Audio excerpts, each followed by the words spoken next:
नमस्कार, मैं सुनील कुमार हिमाचली और ड्रैगन पर अब डिजिटल स्ट्राइक जो है वो हुई है क्योंकि चीन से जुड़ी बड़ी कंपनियों पर भारत सरकार ने एक बार फिर से बड़ी कार्रवाई की है। भारत ने चीन के 47 और ऐप बैन कर दिए हैं। इससे पहले चीन ने 59 ऐप बैन किए जा चुके हैं। अब बैन किए गए ऐप से ज़्यादातर क्लोनिंग वाले ऐप्स जो है वो बंद किए गए हैं। इन ऐप्स पर यूजर्स की डाटा चोरी का आरोप लगा था। भारत ने चीनी ऐप्स के खिलाफ जो है वो कार्रवाई की है। ये कार्रवाई गलवान घाटी में झड़प के बाद शुरू हुई थी और चीन पर भारत की ये दूसरी डिजिटल स्ट्राइक मानी जा रही है।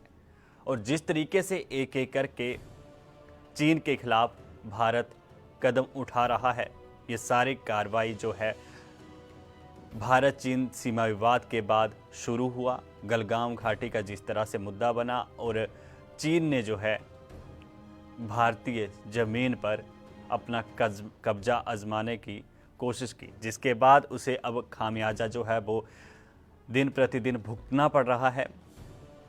और जिस तरीके से अब ऐप को बंद किया गया है, ये पहली बार जब ऐप बंद की गई थी तो 29 जुलाई को 59 ऐप बंद की गई थी और उसके बाद अब 47 ऐप बंद की गई हैं। और ये ऐप जो हैं अब जिन पर कदम उठाया गया है, इसमें आईटी विभाग का ये भी मानना है कि इन ऐप्स में जो वीडियो कॉलिंग ऐप्स या ऑडियो कॉलिंग ऐप्स थी, ज़्यादातर कॉलिंग की जो ऐप्स थी, इनसे डाटा चोरी भी हो सकता था। तो चीन से जुड़ी कंपनियों ने भारत सरकार पर बड़ी कार्रवाई की है और 47 ऐप बंद कर दिए हैं। इससे पहले 59 ऐप बंद किए गए थे और बंद किए गए ऐप्स में ज़्यादातर कॉलिंग ऐप्स हैं। आइए जानते हैं इस पर ये बड़ी रिपोर्ट।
लद्दाख में चीन के साथ जारी तनातनी के बीच सरकार ने चीन के खिलाफ आर्थिक कार्रवाई शुरू कर दी है। सोमवार को आईटी और इलेक्ट्रॉनिक्स मंत्रालय ने भारत में प्रचलित चीन के 59 ऐप पर प्रतिबंध लगा दिया।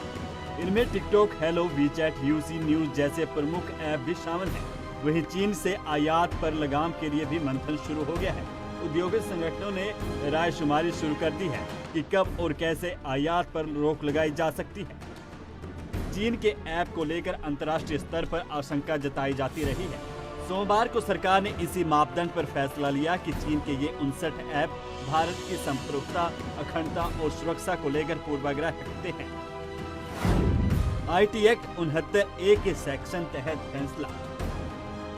ऐसे में सरकार ने आईटी एक्ट के 69A सेक्शन के तहत इन 59 ऐप पर प्रतिबंध लगाने का फैसला लिया है। सरकार को इन ऐप के गलत इस्तेमाल को लेकर कई शिकायतें मिली थी। सरकार को ये भी शिकायत मिल रही थी कि ये ऐप एंड्रॉयड और iOS प्लेटफॉर्म से डाटा चोरी करने में भी सहायक है, जिससे देश की सुरक्षा को लेकर सवाल खड़े होने लगे थे। सरकार ने साइबर क्राइम पर नजर रखने वाले सेंटर और गृह मंत्रालय की तरफ से भी इन ऐप पर प्रतिबंध की शिकायत की गई थी। सरकार ने इन चीनी ऐप्स पर आईटी एक्ट 2000 के तहत बैन लगाया है। 47 ऐप पर डाटा चोरी करने का आरोप। बताया जा रहा है कि ये 47 ऐप भी देश के डाटा प्रोटोकॉल का उल्लंघन कर रही थी और इन पर डाटा चोरी करने का भी आरोप है। ये ऐप यूजर की निजी और गोपनीय जानकारी का इस्तेमाल कर रहे थे और इन्होंने गोपनीय कानून का उल्लंघन भी किया है, जिस वजह से इनके ऊपर केंद्र सरकार ने बैन लगा दिया है। टिकटॉक सहित 59 चीनी ऐप पर प्रतिबंध। बता दें कि लद्दाख में चीनी और भारतीय सेना के बीच हुई झड़प में 20 भारतीय सैनिकों की शहादत से सीमा पर दोनों देशों के बीच तनाव और बढ़ गया था। ऐसे में 29 जून को सरकार ने देश की सुरक्षा के लिए खतरा बताते हुए टिकटॉक, वीचैट और यूसी ब्राउज़र और Xiaomi के MI कम्युनिटी सहित 59 चीनी ऐप पर प्रतिबंध लगा दिया था। इस दौरान मंत्रालय ने कहा था कि हाल में प्राप्त विश्वसनीय इनपुट से पता चलता है कि ऐसे ऐप भारत की संप्रभुता और अखंडता के लिए खतरा पैदा करते हैं। इसलिए भारत सरकार ने मोबाइल और गैर मोबाइल इंटरनेट सक्षम उपकरणों में उपयोग किए गए कुछ ऐप के उपयोग पर रोक लगाने का निर्णय लिया है। इस कदम से करोड़ों भारतीय मोबाइल उपयोगकर्ताओं के हितों की रक्षा होगी। पबजी समेत चीन के 275 ऐप की बनी लिस्ट। टिकटॉक समेत 59 ऐप भारत सरकार पहले ही बैन कर चुकी है। अब सरकार की नजर 275 चीनी ऐप्स पर है। इसमें पबजी भी शामिल है। गृह मंत्रालय ने अभी तक इस पर कोई टिप्पणी नहीं की है। हालांकि बताया गया है कि चीन के ऐप्स का लगातार रिव्यू जारी है और ये भी पता लगने की कोशिश की है उन्हें फंडिंग कहां से हो रही है। कुछ ऐप्स से राष्ट्रीय सुरक्षा को खतरा पाया गया है, तो कुछ ऐप्स में डाटा शेयरिंग और निजता के नियमों का उल्लंघन करने का भी आरोप लगा है।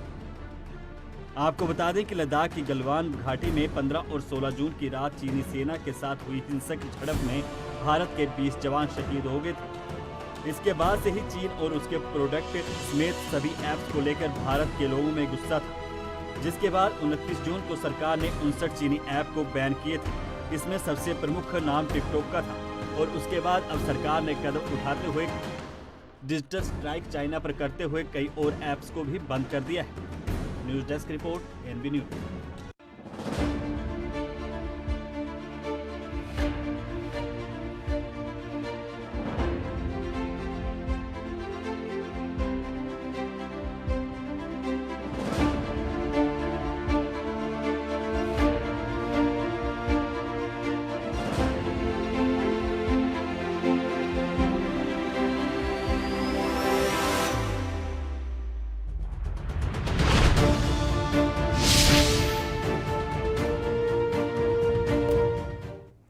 भारत सरकार की ओर से 47 चाइनीज ऐप्स पर बैन लगा दिया है और ढेरों ऐप्स को अब भारत में इस्तेमाल नहीं किया जा सकेगा, क्योंकि इससे पहले चीन के 59 ऐप बैन किए जा चुके हैं। अब चाइना ने भारत के 59 ऐप बैन किए जाने के बाद उनका मसला उठाया है और ऐसे में इस वजह से कई सवाल भी चाइना ने खड़े किए हैं, लेकिन भारत ने उनका सपाट जवाब दिया है।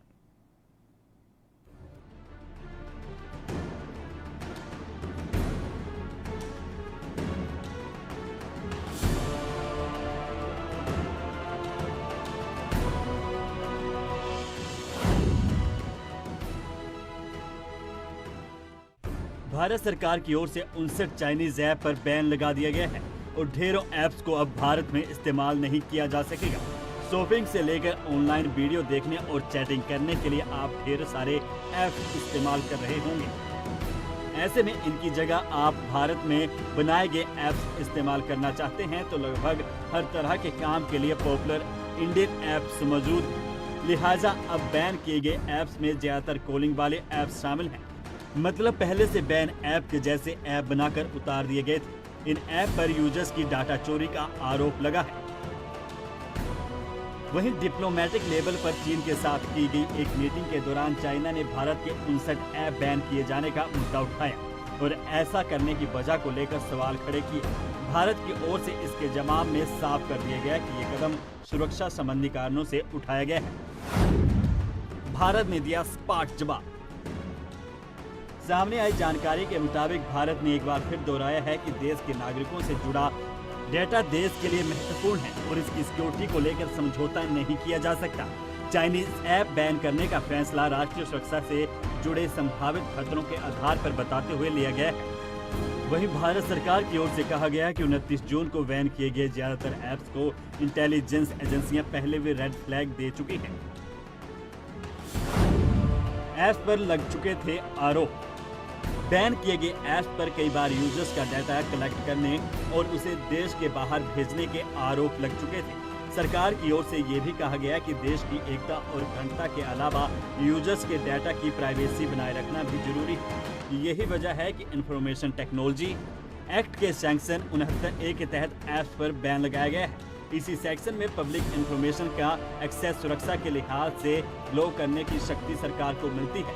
बहरहाल अब ये बड़ा कदम सरकार की ओर से चाइना के प्रति उठाया गया है, लिहाजा देखना ये होगा कि अब इसके बाद कितने और ऐप भारत सरकार की ओर से चाइनीज बंद किए जाते हैं। न्यूज डेस्क की रिपोर्ट, न्यूज।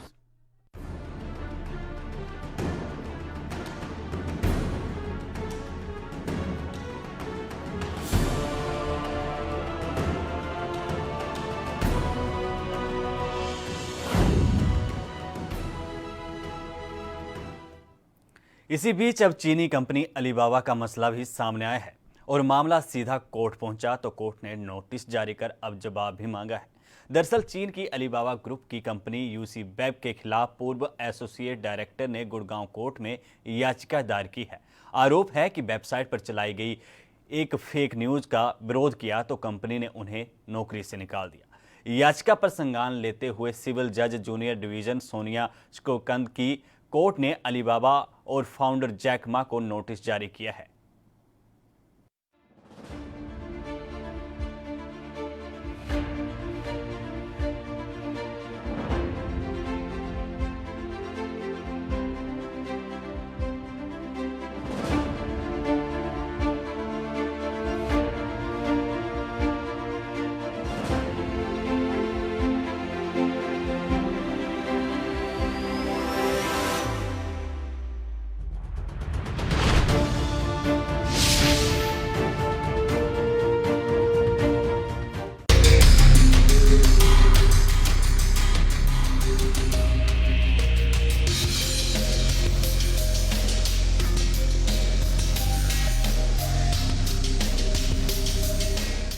लद्दाख की गलवान घाटी में चीन सीमा विवाद के बाद भारत सरकार की ओर से प्रतिबंधित की गई चीन की 59 मोबाइल ऐप में अलीबाबा ग्रुप की यूसी न्यूज और यूसी ब्राउजर ऐप भी शामिल है।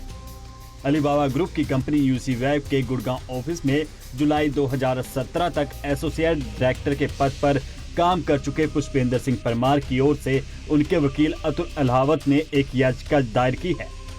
याचिका दायर कर आरोप लगाया गया है कि कंपनी चीन विरोधी कंटेंट को सेंसर करने के लिए संवेदनशील शब्दों का इस्तेमाल करती थी। इसके ऐप यूसी ब्राउजर और यूसी न्यूज सामाजिक और राजनीतिक उथल मचाने के लिए फेक न्यूज फैलाते थे।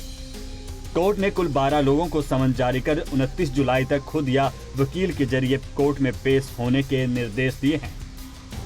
20 जुलाई 2020 को मेरे क्लाइंट पुष्पेंद्र सिंह परमार ने अपने ex employer UC web mobile private limited व 11 अदर डिफेंडेंट्स के अगेंस्ट एक civil suit Gurugram district court में दाखिल किया।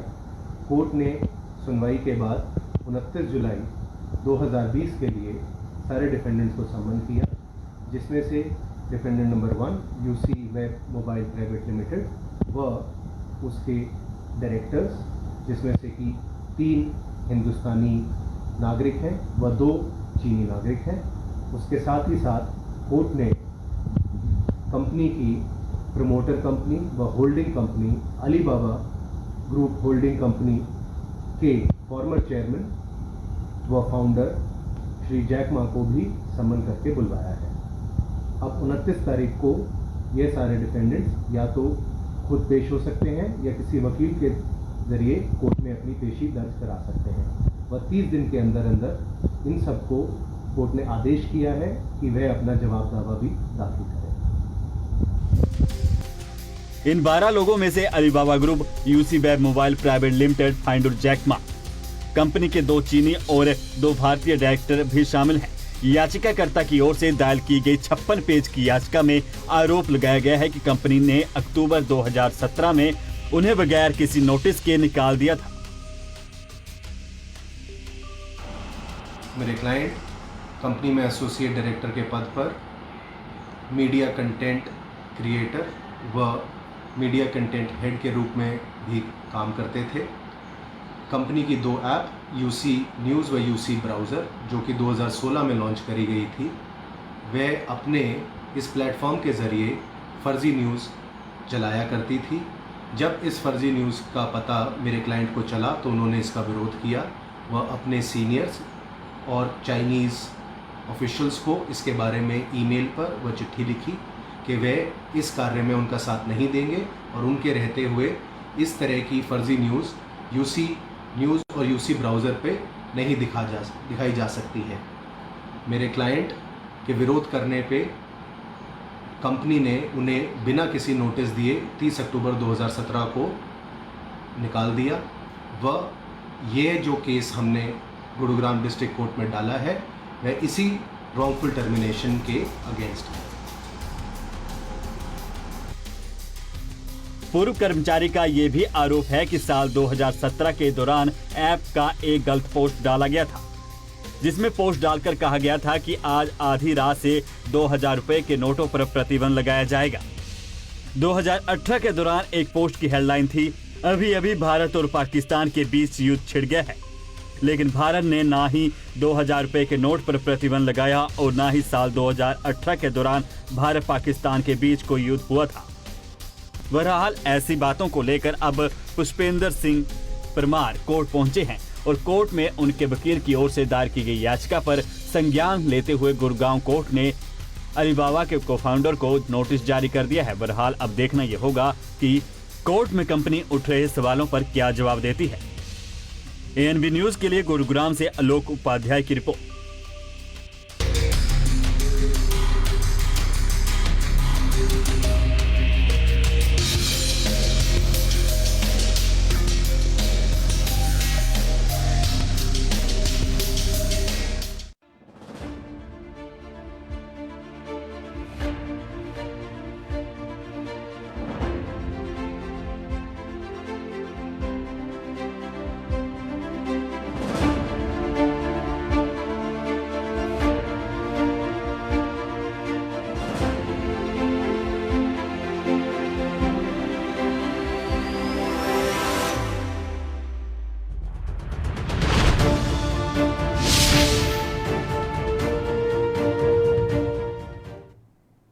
तो चीन को एक के बाद एक झटका जो है वो लग रहा है, क्योंकि अब भारत की ओर से दूसरी बार डिजिटल स्ट्राइक की गई है। ऐसे में अब देखना यह होगा कि चीन क्या कदम उठाता है, क्योंकि दुनिया भर को जैसे आरोप लगे हैं कि कोरोना बांटने का काम चीन ने किया है, तो अब उसके बाद जिस तरीके से तनाव बलगाम घाटी में हुआ, उसके बाद भारत चीन सीमा विवाद हुआ और उसका जो खामियाजा अब चीन को भुगतना पड़ रहा है, क्योंकि चीन के उकसावे पर नेपाल ने भी भारत से टक्कर ली, लेकिन फिर कुछ कर ना पाया।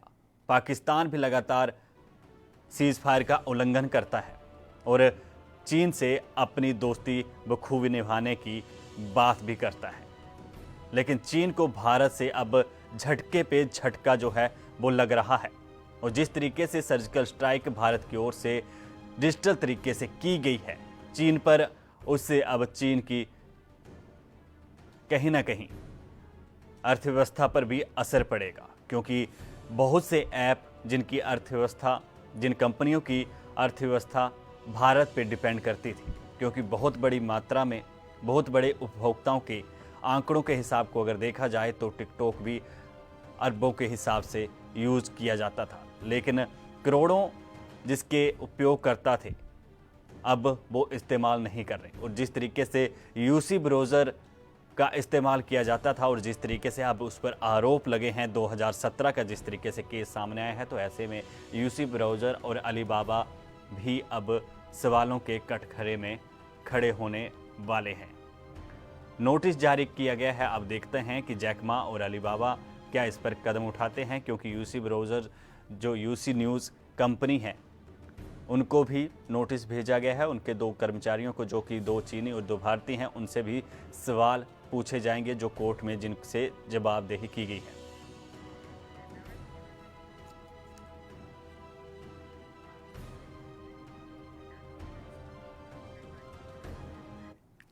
और आलोक उपाध्याय गुरुग्राम से हमारे संवाददाता इसी खबर पर हमारे साथ जुड़ चुके हैं। उपाध्याय जी, जिस तरीके से ये खबर 2017 की UC browser, Alibaba, Jack Ma तीनों को नोटिस कि क्या कहेंगे, क्या कुछ इस पर ताज़ा अपडेट है? कोर्ट कब तक इस पर नोटिस जारी कर जवाब मांग रहा है?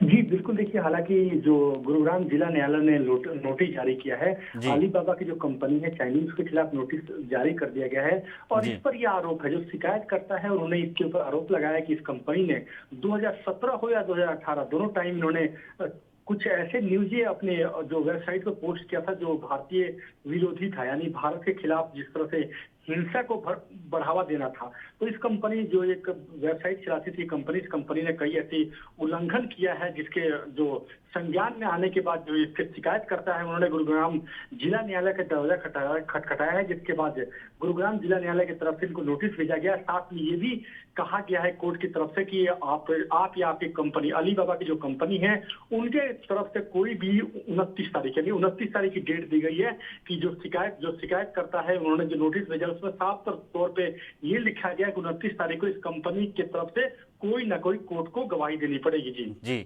अच्छा, उपाध्याय जी, जिस तरीके से गुरुग्राम में इस तरीके से 47 ऐप अब बंद किए गए, 59 पहले बंद किए, तो आईटी हब है, क्या कुछ हलचल इसके बाद देखने को मिल रही है वहां पर?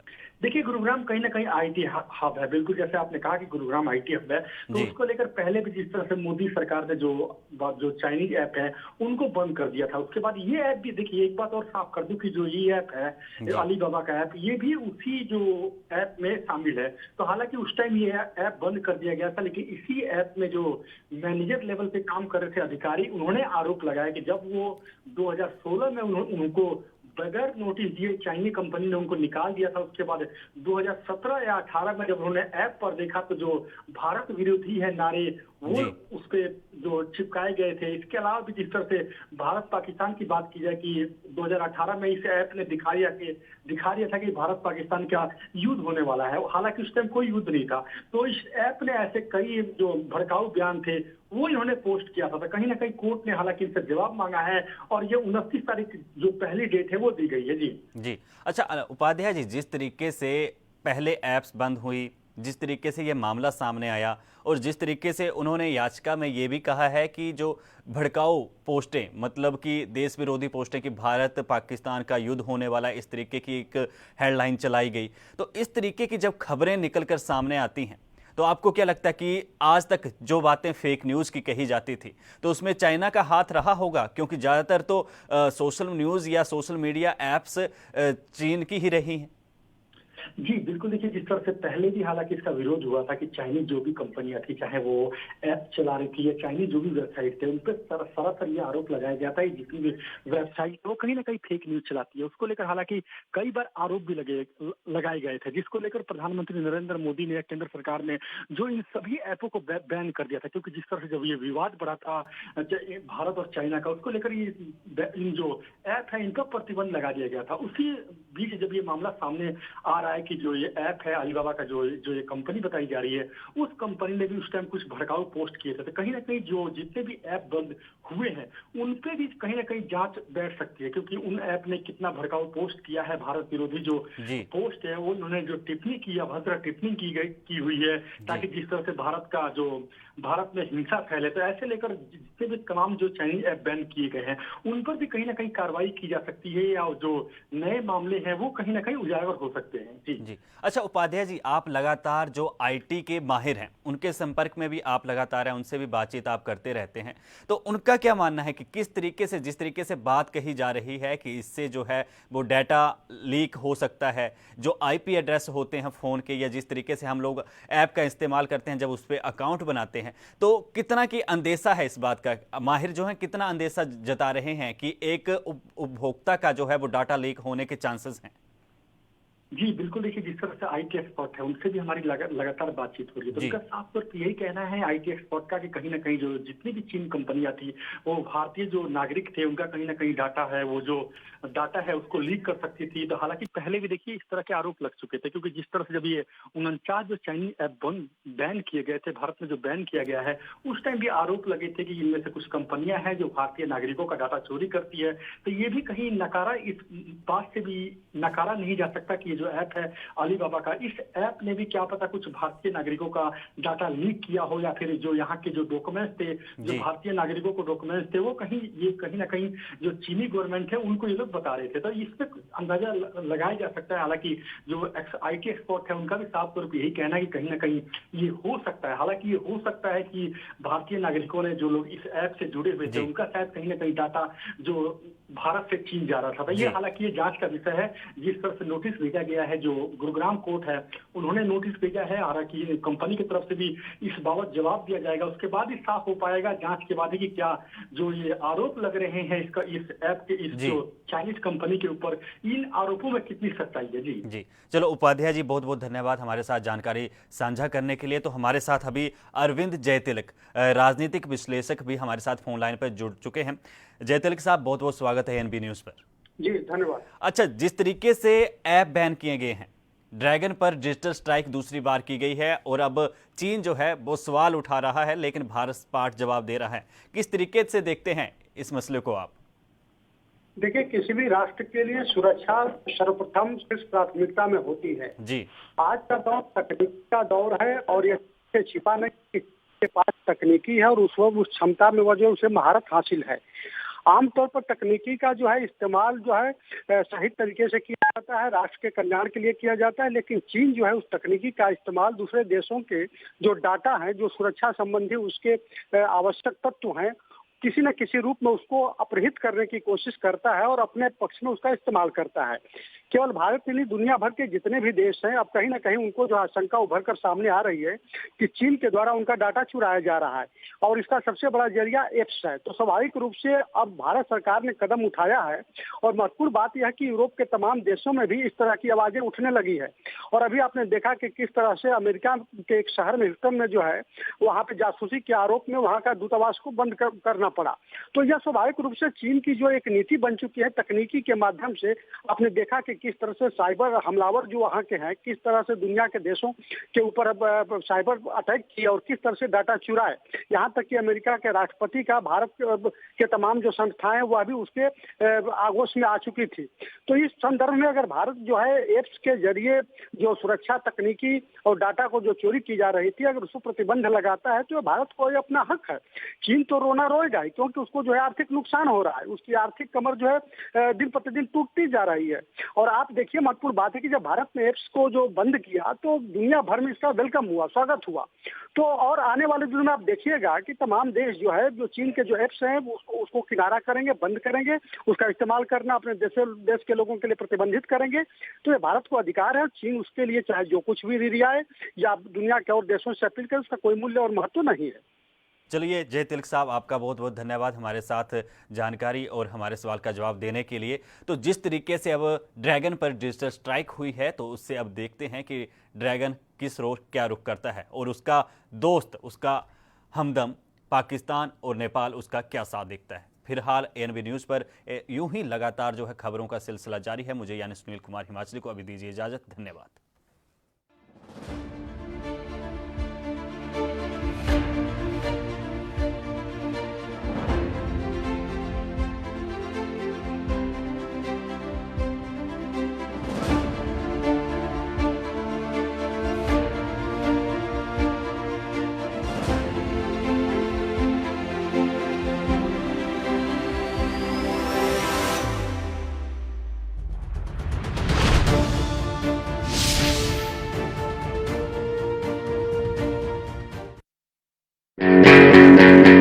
All India ISC Class 12 topper Sumit Kumar Tripathi of CMS Gomti Nagar, who secured 99.75%, was awarded ₹2 lakhs as prize by CMS. Online classes in CMS will continue till the government reopens the schools. Prescribed syllabus, book list and timetable available on